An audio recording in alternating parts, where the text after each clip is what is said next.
نحمدہ و نصلی علی رسولہ الکریم اما بعد اعوذ باللہ من الشیطان الرجیم بسم اللہ الرحمن الرحیم رب اشرح لی صدری ویسر لی امری واحلل عقدۃ من لسانی یفقہوا قولی رب زدنا علما السلام علیکم ورحمۃ اللہ وبرکاتہ۔ آیت نمبر ہم نے آج پڑھنی ہے 38، سورۃ البقرہ، پہلا پارہ اور آیت نمبر 38۔ قُلْنَا اهْبِطُوا، ہم نے کہا اتر جاؤ، منہا یہاں سے، جميعا سب کے سب، ہم نے کہا کہ اتر جاؤ اس میں سے سب کے سب۔ یعنی یہ حضرت آدم علیہ السلام کا واقعہ ہے کہ کس طرح شیطان نے ان کو لغزش دلا دی اور اس کے بعد انہوں نے وہ پھل چکھ لیا جس سے ان کو منع کیا گیا تھا، تو ان کے جسموں سے وہ وہاں کے جو لباس تھا وہ جاتا رہا، اور اس کے بعد ان کو کہا گیا کہ آپ لوگوں کو منع کیا تھا کہ لا تقربا هذه الشجرہ فتکونا من الظالمین، لیکن آپ لوگوں نے اس بات کو، اس میں احتیاط نہیں کی، شیطان وسوسہ دلانے میں کامیاب ہو گیا۔ تو اب اس کی اب یہ ہے کہ اب جنت جو ہے یہاں سے آپ کو نیچے جانا پڑے گا، یعنی زمین کی طرف۔ یہ یاد رکھنے کی بات ہے کہ حضرت آدم علیہ السلام کو زمین پر اتارے جانے میں یقیناً وہ ایک جو شیطان نے لغزش دلائی تھی وہ واسطہ اور وسیلہ تو ضرور بنی، لیکن ان کا جو مین مقصد تھا وہ زمین ہی تھی، کیونکہ اللہ تعالیٰ نے جب فرشتوں سے کہا تھا کہ میں ایک ایسی مخلوق بنانے جا رہا ہوں جو میری نائب ہوگی اور زمین پر وہ میری چاہت کو نافذ کرے گی، تو انسان کا شروع سے ہی مقام جو ہے وہ زمین ہی اللہ کے ہاں اس کے علم غیب میں ہے۔ لیکن اس سارے پروسیس کے اندر ہمیں یہ بتایا گیا، ہمیں اس مثال سے یہ سمجھایا گیا کہ اگر اللہ کا جو ہے وہ کہنا ماننے میں کوتاہی ہو جاتی ہے اور شیطان اپنا راستہ بنانے میں کامیاب ہو جاتا ہے، تو وہ منزل جو کہ آسانی سے اور بغیر مشقت کے ہمیں ملی ہوئی تھی، وہ دوبارہ مشقت میں پڑنے کے بعد اور عملوں کے ذریعے، عملوں کو اسباب بنا کر ہمیں دی جائے گی۔ جیسے زمین تو شروع سے ہی حضرت آدم علیہ السلام کے لیے مستقر تھا اور یہی مستودع تھا، یہی یعنی زمین کے اوپر جب تک زندگی ہے تب رہنا ہے، اور جب موت ہے، روح نکل جائے تو پھر زمین کے نیچے ہے۔ یہ تو ایک اللہ تعالیٰ کی ایک سمجھ لیں کہ قدرت اور اس کا فیصلہ سمجھ لیں جو حضرت انسان کے متعلق ہے۔ لیکن اس واقعے میں سمجھ ہمیں یہ آتی ہے کہ اپنے ٹارگٹ پر، اپنے کام پر جو ہے ایک تو فوکس رکھنا ہے، کوئی تمہیں پھسلا نہ دے، تو اصل بات حکم کی اتباع ہے۔ اور دوسرا یہ کہ شیطان کا رول اچھی طرح کھل کر سامنے آ گیا کہ اس نے کس طرح پھسلایا اور کس طرح اس نے علیحدہ علیحدہ جا کر حضرت آدم علیہ السلام کو اور حضرت اماں حوا کو اس بات کا باور کروایا کہ قریب جانے کا کہا ہے کہ نہیں جانا، قریب میں چلا جاتا ہوں، آپ لوگ پھل کھا لیں۔ اس کا مطلب کہ اس نے اللہ تعالیٰ کی جو نافرمانی تھی اس کو خوبصورت سمجھ لیں کہ ریپرز کے اندر ڈال کے نا، تو ایک بہانہ بنا کر اور ایک اصل کام کی طرف توجہ ہٹا کر، اس سے ہمیں یہ بہت بڑی بات پتہ چلی کہ شیطان کی ضیاکاریاں، اس کا فسون، اس کا مس گائیڈ کرنا، یہ ہیلوں بہانوں کے ذریعے ہے۔ تو یہ ہمیں اچھی طرح سمجھ جانا چاہیے کہ شیطان مختلف طریقوں سے آتا ہے، اس کا کوئی ایک طریقہ نہیں ہے۔ کبھی وسوسہ ڈال دیتا ہے، کبھی ابھارتا ہے گناہ پر، اور کبھی چیز کو خوشنما بنا دیتا ہے، اور کبھی غلط فہمی کا شکار کر دیتا ہے۔ جیسے اس نے کہا تھا کہ یہ پھل اس لیے نہیں کھانا کہ تم کہیں ہمیشہ نہ رہو، تمہیں ہمیشگی مل جائے گی۔ جھوٹ، غلط بیانی اور غلط طریقے سے چیز کو پریزنٹ کرنا اور وسوسہ دلانا، مال کا اور ان چیزوں کا، جان کا خوف دلانا، یہ سب شیطان کے وسواس ہیں۔ تو بہرحال ہم نے کہا کہ اترو سب میں کون کون شامل ہیں؟ اماں حوا بھی اتر آئیں، اس طرح حضرت آدم علیہ السلام بھی، اور اس طرح شیطان بھی زمین پر آ گیا اور ان کے ساتھ روایات میں ہے کہ حضرت آدم علیہ السلام کے ساتھ چونکہ ان کو زمین میں بھیجا تو ساتھ کاشتکاری کے لیے کھیتی باڑی کا سامان، یہ ساری چیزیں بھی ساتھ اتریں، اور اس چیز کا علم دیا گیا کہ کیسے اب کھیتی باڑی کرنی ہے اور اناج اگانا ہے اور کیسے کھانا ہے۔ گویا کہ ایک مشقت، ایک پروسیس جو تھا وہ انسان کا منتظر تھا کہ اتنی سی لغزش نے اس منزل کو دور کر دیا۔ تو بہرحال ہم نے کہا کہ اترو سب کے سب، فا پس اما اگر، یاتی ینا ہماری طرف سے آئے، کم تمہارے پاس، منی میری جانب سے، خدن کوئی ہدایت، فا پس من جو تابعہ اتباع کرے گا، پیروی کرے گا، خدا یا میری ہدایت کی، فلا پس نہیں، خوف خوف ہوگا، علیہم اس پر، ولا اور نہ، ہم وہ، یحزنون غمگین ہوں گے۔ یعنی اللہ تعالیٰ نے ساتھ یہ بھی ہدایات جاری کی کہ اب میری طرف سے ایک پورا ایک نظام ملے گا، اس کو فالو کرنا پڑے گا، اور اگر اس راہ پہ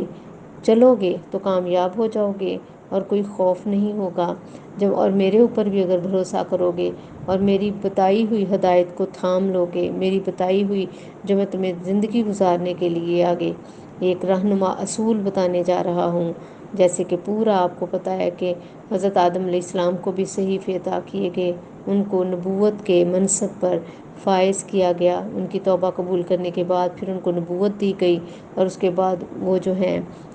نبی ڈکلیئر ہوئے، پھر انہوں نے اللہ کی طرف بلایا اور ان کو اس کے لیے قرآنی احکامات،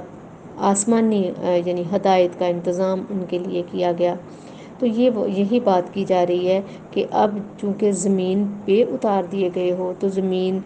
میں مختلف لوگ بھی ہوں گے، ایک دوسرے سے ملو جلو کے بھی، حسن معاشرت بھی قائم رکھنا پڑے گا، رشتوں کی بنیاد بھی پڑے گی، تو اس طرح ایک معاشرے کے اندر کس طرح رہنا ہے وہ سارے کا سارا تمہیں بتایا جائے گا۔ اور اگر یہ تم اللہ کی بتائی ہوئی تعلیمات جو کہ تمہیں تمہارا رسول بتائے گا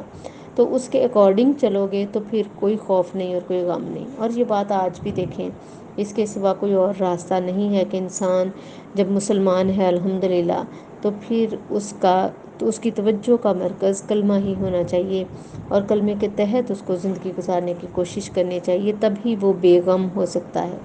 ورنہ زمانے کی مشقتیں، پریشانیاں، غم، یہ ساری چیزیں اس کو بہا لے جائیں، اگر اس کے ساتھ اللہ کا ساتھ نہ ہو اور اللہ کی دی ہوئی، اس کے رسول صلی اللہ علیہ وسلم کی دی ہوئی تعلیمات نہ ہو، تو یہ آج بھی یہی بات جو ہے، یہ جو قرآن نے پہلے دن سے بتا دی اور حضرت آدم کو یہ بتا کر اتارا گیا، تو آج بھی ہمارے لیے ذریعہ نجات یہی بات ہے۔ پھر دیکھیں والذین، اور وہ لوگ کفروا جنہوں نے کفر کیا، کفر کیا، انکار کیا، وکذبوا اور جھٹلایا، کذب سے ہے، کذب جھوٹ کو کہتے ہیں، بآیاتنا ہماری آیتوں کو، اولئک یہی وہ لوگ ہیں، اصحاب النار آگ کے ساتھی ہوں گے۔ اصحاب ساتھیوں کو کہتے ہیں، ساتھی وہ جس کا ہر وقت کا ساتھ ہو، تو جس طرح آپ صلی اللہ علیہ وسلم کے صحابہ کرام رضوان اللہ اجمعین تھے کہ آپ صلی اللہ علیہ وسلم کے ساتھ ہر وقت رہتے تھے، ایک لمبا عرصہ آپ کے ساتھ گزارا، تو فرمایا کہ وہ لوگ جو تو اس شریعت کا انکار کریں گے، اللہ کے خدائی راستے کا انکار کریں گے، نبی کا انکار کریں گے، تو وہ گویا اللہ کو ہی جھٹلانا ہے، تو یہ ایسے لوگ ہیں جو جہنم کے ساتھی بن جائیں گے، ہم فیہا خالدون، یہ اس میں ہمیشہ ہمیشہ رہیں گے۔ یا بنی اسرائیل، اے بنی اسرائیل، اے اولاد یعقوب، یا بنی اسرائیل، حضرت یعقوب علیہ السلام کے آپ کو پتہ ہے 12 بیٹے تھے، پھر ان سے آگے جو ہے آپ دیکھیں کہ حضرت یعقوب علیہ السلام کی جو اولاد ہے اس کے لیے یہ لفظ استعمال ہوتا ہے، تو ان کا جو ہے اے اسرائیل کے بیٹوں، ٹھیک ہے، ان کا یہ لقب جو ہے ان کو کہا گیا کہ اے بنی اسرائیل، یا بنی اسرائیل، اے بنی اسرائیل کے بیٹوں، یعنی اولاد یعقوب علیہ السلام۔ اسرائیل جو ہے یہ عبرانی زبان کا لفظ ہے، اس کا مطلب عبداللہ، جیسے ہماری عربک میں ہے نا عبداللہ، اللہ کا بندہ، اسی طرح عبرانی زبان میں اسرائیل کا مطلب عبداللہ بنتا ہے، اور حضرت یعقوب کا یہ لقب تھا۔ نعمتی میری نعمت، یا بنی اسرائیل اذکرو یاد کرو، ذکر سے ہے اذکرو، ذکر، زال کاف ڈنڈے والی اور رے ذکر یاد کرنے کو کہتے ہیں۔ تو یاد کرنا کیا ہے، جتنی بھی عبادات ہیں وہ ساری ذکر ہی ہیں، اس لیے کہ وہ ہمیں اللہ کی یاد دلاتی ہیں، ٹھیک ہے۔ نعمتی اللہ تی، میری وہ نعمتیں کون سی ہیں؟ ہر چیز جو اللہ نے ہمیں دنیا میں دی ہے۔ عربی میں نعمت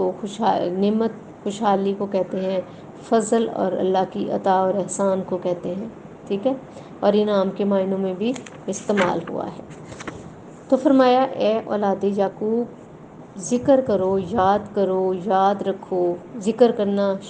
شکر کے معنوں میں بھی ہے کہ جب نعمت ملے تو شکر واجب ہے، تو نعمتوں کا چرچا کر کے جو نعمت جس مقصد کے لیے عطا کی گئی ہے اسی کی راہ پہ لگا دو۔ جیسے اللہ نے اگر زندگی دی ہے، صحت دی ہے، تو اس کو اسی کی یاد میں لگا دو۔ اگر اللہ نے آنکھیں دی ہیں تو آنکھوں کو ان مقاصد کے لیے استعمال کرو جن کا حکم ہے۔ زبان سے اچھا کلمہ نکالو اور اللہ اور اس کے رسول کا نام لو، قرآن پڑھو۔ یہ جو بھی نعمتیں ہیں وہ ساری کی ساری اسی کی طرف لوٹانے کا مقصد یہ ہے کہ اس نے جن جن جگہوں پر یہ نعمتیں لگانے کا حکم دیا ہے ان جگہوں پر ہم محنت کریں، یعنی فضول زندگی نہ گزاریں ایک ٹارگٹ کے تحت۔ مسلمان کی زندگی کا کوئی لمحہ بھی فضول نہیں ہوتا،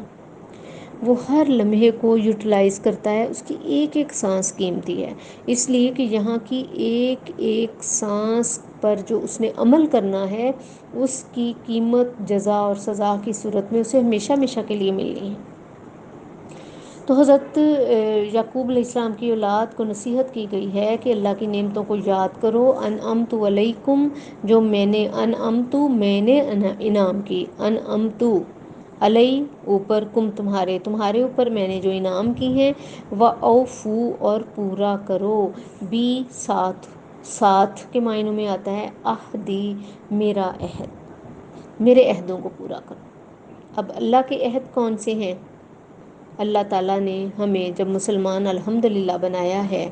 اللہ کا عہد کیا ہے؟ ہمیں خلیفۃ الارض بنایا ہے، نیابت کا تاج دیا ہے، مقصد تخلیق کی طرف رہنمائی دی ہے، ہمیں ایک ٹارگٹ دے کر زمین پر اتارا ہے، بھیجا گیا ہے کہ میری ہدایت کو تھام لو اور پھر کوئی خوف اور کوئی غم نہیں ہوگا، نبیوں کے راستے کو اپناؤ، نبیوں کی بات سنو کہ نبوت اور رسالت اللہ ہی سے ملانے کے لیے تمہیں دی گئی ہے، کتابیں اور صحیفے بھی اسی مقصد کے لیے دیے گئے ہیں۔ تو کون سا عہد؟ تمہارا، کہ تمہاری روحوں نے مجھے پہچانا ہے۔ اللہ پاک نے جب حضرت آدم علیہ السلام سے روحوں کو نکالا تو ان کو جب پوچھا کہ میں کون ہوں، تو تمام روحوں نے کہا کہ اے اللہ تو ہمارا رب ہے۔ تو ہماری روحیں اللہ کو پہچان کر اتری ہیں،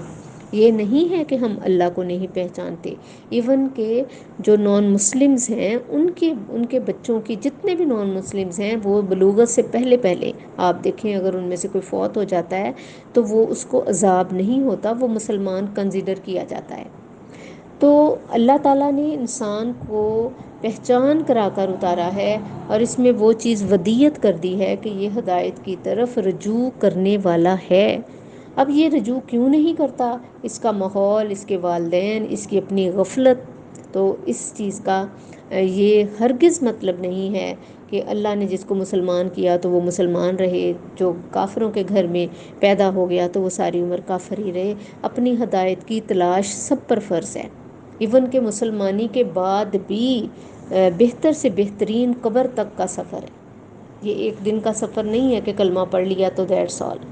بہتر سے بہترین مسلمان ہونے کا ٹارگٹ ہر مسلمان کو رکھنا چاہیے۔ جس کو پہلے صرف قرآن آتا تھا دیکھ کے پڑھنا، اب اس کو ساتھ ترجمہ پڑھنا چاہیے، اس کے ساتھ تفسیر، پھر اس سے اگلا قدم ہے اس کو اپنی زندگیوں پر لے کر آئیں، اس کو امپلیمنٹ کریں اپنی زندگیوں کو، ٹھیک ہے۔ تو اے بنی اسرائیل کے بیٹو، یاد کرو اس نعمت کو جو میں نے انعام کی تم پر، اور میرے ساتھ کیے گئے وعدوں کو پورا کرو۔ اوفی بھی عہدکم، پھر میں بھی عہدوں کو پورا کروں گا، تمہاری عبادات پر تم کو ثواب دوں گا، تم اپنی عبادتیں کرو گے اپنے حیثیت کے مطابق، اپنی وہ کہتے ہیں نا کہ ہر انسان بساط بھر جتنی جس میں قوت اور طاقت ہے، کیونکہ لا یکلف اللہ نفسا الا وسعها، ہر کوئی جتنی کر سکتا ہے، فرض کے علاوہ کی میں بات کر رہی ہوں، فرض تو کرنا ہی کرنا ہے نا۔ اور آج کا مسلمان فرض چھوڑ کے بیٹھا ہوا ہے، نمازوں کے اندر صرف فرض نماز پڑھنا اپنے اوپر، جو نمازی ہیں ان میں سے بھی جو ینگ جنریشن ہے وہ کہتی ہے کہ چلو جی صرف فرض پڑھ لیے تو چھٹی، سنت مبارک کو نہیں پڑھا جاتا، نفلوں کو نہیں پڑھا جاتا، زائد روزے نہیں رکھے جاتے، بڑی مشکل سے رمضان کے روزے ہیں اگر وہ بھی اللہ ہدایت اور توفیق دے، اور حج اور عمرے نہیں کیے جاتے، بجائے اس کے ٹرپ بنائے جاتے ہیں، سیریں کی جاتی ہیں، یہ سب ہمارے سراؤنڈنگز میں ہو رہا ہے آپ دیکھیں۔ تو حالانکہ اللہ کے ساتھ عہد ہمارا یہ تھا کہ ہم جب کلمہ پڑھ لیتے ہیں الحمدللہ، تو گویا ہم ایک پورا ہمارے اوپر ایک عہد کے اندر ہم آ جاتے ہیں۔ یہ کلمہ کوئی صرف چند یہ ایک لائن ہی نہیں ہے، یہ ایک پورا نظام حیات ہمیں دیتا ہے کہ ہم نے شریعت کے اندر قدم جب رکھ لیا ہے تو اس کی باؤنڈریز کو ہم کراس نہیں کر سکتے۔ تو فرمایا میرے ساتھ کیا گیا عہد پورا کرو، میں تمہارے ساتھ عہد کو پورا کروں گا، تمہیں تمہاری ٹوٹی پوٹی جو عبادات ہیں ہماری اس کے اوپر اپنی شان کے مطابق اجر دوں گا، تم عمل کرو گے اپنی بساط پر اور میں تمہیں اپنی شان اور رضا کا مظہر جنتیں دوں گا۔ دیکھو ہر چیز جو ہے وہ ہمیں اللہ تعالیٰ اپنی شان کے مطابق دے گا، اور کتنا کروڑہ شکر کہ وہ ہم یہاں اس کا ذکر کرتے ہیں اپنے جیسے لوگوں میں، اور وہ فرشتوں میں ہمارا جو ہے وہ ذکر کرتا ہے۔ یہاں ہم کوئی اچھا عمل کرتے ہیں وہ فرشتوں میں اس کا چرچا کر دیتا ہے۔ یہ سارے اس کے اندر مفہوم شامل ہیں۔ تو تم میرے ساتھ کیا گیا وعدہ پورا کرو، میں تمہارے ساتھ عہد پورا کروں گا کہ تمہیں تمہارے اجر دوں گا۔ وَإِيَّایَ فَارْہَبُونَ، اور صرف مجھ سے ہی ڈرو، صرف مجھ سے ڈرو۔ راہب بھی اسی لفظ سے بنتا ہے، راہب، رہب، ویسے تو رہب ڈرنا ہے، رے ہا اور بے، تو فرہبونی، صرف مجھے سے ڈرو۔ وہ ایک سجدہ جسے تو گراں سمجھتا ہے 1000 سجدوں سے دیتا ہے آدمی کو نجات۔ اللہ کا ڈر سارے ڈر اتار دیتا ہے، لیکن اللہ کا ڈر کا مطلب اس ڈر کے اندر، اللہ کے ڈر کے اندر وہ پورا دین سمٹا ہوا ہے، اللہ کا، اس کی توحید کا اقرار، اس کی نبوت اور رسالت جو ہے اس کا اقرار، نبی کریم صلی اللہ علیہ وآلہ وسلم کی یہ قلب اطہر پر اترے ہوئے قرآن کو پڑھنا، عمل کرنا، یہ بھی شامل ہے۔ صحابہ کرام رضوان اللہ اجمعین، تابعین، تبع تابعین، اولیاء کاملین، یہ پورے کا پورا گلدستہ جو ہے یہ ہمیں اختیار کرنا پڑے گا۔ تو اللہ کا ڈر کا مطلب اللہ کی شریعت کو فالو کرو، اس کا رسول جو دین لے لو، اور جس سے منع کرے اس سے رک جاؤ، اپنے آپ کو باطل کے حوالے نہ کرو، حق بولو، حق سوچو اور حق عمل کرو۔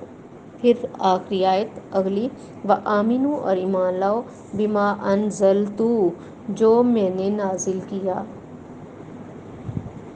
ٹھیک ہے،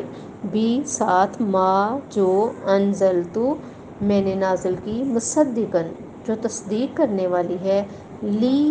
واسطے، ما، جو معکم، تمہارے پاس ہے، تمہارے پاس جو کتابیں ہیں نا، اس سے پہلے زبور، توریت اور انجیل کتابیں اتری تھیں، تو ان کی بھی تصدیق کرتا ہے یہ قرآن پاک۔ تو فرمایا اس کتاب پر ایمان لاؤ کہ اب یہ تمہاری کتاب ہے، ایمان سب کتابوں پر لے کر آؤ گے، لیکن عمل صرف اس قرآن پاک پر ہوگا، اسی کے حلال اور حرام جو ہیں ان کو obey کیا جائے گا۔ یہاں جو حدود بتا دی گئی ہیں، جو احکامات ڈلیور کر دیے گئے ہیں، جو عبادات فرض کر دی گئی ہیں، جو راہ متعین کر دی گئی ہے، اس سب کو فالو کرنا پڑے گا، بن دیکھے کہ جتنی خبریں ان پر یقین دل و جان سے کرنا پڑے گا، نبی کریم صلی اللہ علیہ وسلم کے قدمین سے جڑنا پڑے گا، یہ ساری باتیں اس کے اندر شامل ہیں۔ فرمایا ایمان لاؤ اس کتاب پر جو نازل کی گئی، جو تصدیق کرنے والی ہے، جو تصدیق کرنے والی ہے تمہارے پاس جو پہلی کتابیں ان کی، ولا تکونوا، اور مت ہو جاؤ، اولا کافرن، اس کا انکار کرنے والے، اس کے پہلے منکر نہ بنو، ولا تشترو، اور مت خریدو، تشترو شرع سے ہے بیچنا یا خریدنا، دونوں کے معنوں میں یہ استعمال ہوتا ہے، ولا تشترو، تشترو بیچنا، اور اس کے شین را یہ اس کا روٹ ورڈ ہے، خریدنے بیچنے دونوں کے لیے استعمال ہوتا ہے، ٹھیک ہے۔ اور مت بیچو بھی آیاتی، یا بیچو یا خریدو میری آیتوں کو بیچ کر، ٹھیک ہے۔ سمنن قیمت کو کہتے ہیں، سمنن سے میم نون قیمتی کو کہتے ہیں، قیمت کو، قلیلن تھوڑے، میری آیتوں کو بیچ کر۔ آیتوں کو بیچنے کا مقصد کیا ہے؟ آیتوں کو بیچنے کا مقصد یہ نہیں ہوتا کہ کوئی اللہ معاف کرے کہ یہ قرآن کی آیتیں ہیں تو ان کو یعنی کہ اس کو لکھی پڑھی فارم میں، جیسے یہ قرآن پاک ہے تو اس کو بیچنا نہیں۔ بیچنے کا مقصد یہ ہے کہ ان کی غلط تعبیر نہ کرو، غلط تفسیر نہ بتاؤ، جو حکم ہے ایز اٹ از ڈلیور کرو۔ ممبر رسول صلی اللہ علیہ وسلم پر اپنے آپ کو بیٹھا تصور کرو، تم میں سے ہر کوئی مکلف ہے، اس کو وہ نبی کریم صلی اللہ علیہ وسلم نے فرمایا کہ پہنچا دو، چاہے کوئی آیت ہی کیوں نہ ہو، تو ذمہ داری کے ساتھ اس دین کا کام کرو، اس دین کی گہرائی میں اترو، اور لوگوں کے لیے بھی نور یا روشنی ڈلیور کرنے والے بنو، خود سمجھو اور پھر لوگوں کو سمجھاؤ، میری آیتوں کو پھیلاؤ، اور اس میں خود سے ترامیم کرنے کی کبھی بھی نہ سوچو، احکامات میں رد و بدل نہ کرو اور فتوے غلط نہ دو۔ اس میں تمام فتویٰ سازی اور غلط تعبیریں، اور جہاں سختی ہے وہاں خود سے نرمی اختیار کر دینی، اور جہاں نرم حکم ہے وہاں خود سے سختی کو ایڈ کر دینا، یہ سب چیزیں شامل ہیں، کیونکہ بنی اسرائیل کے عالموں نے وہ عالم ان کو ان اللہ کی کتابوں کا محافظ بنایا گیا تھا، تو انہوں نے یہی کیا تھا کہ دین یعنی کہ دین کو تماشا بنا دیا، اور جو طاقت والے لوگ تھے ان کو نرم احکام دیے، اور جو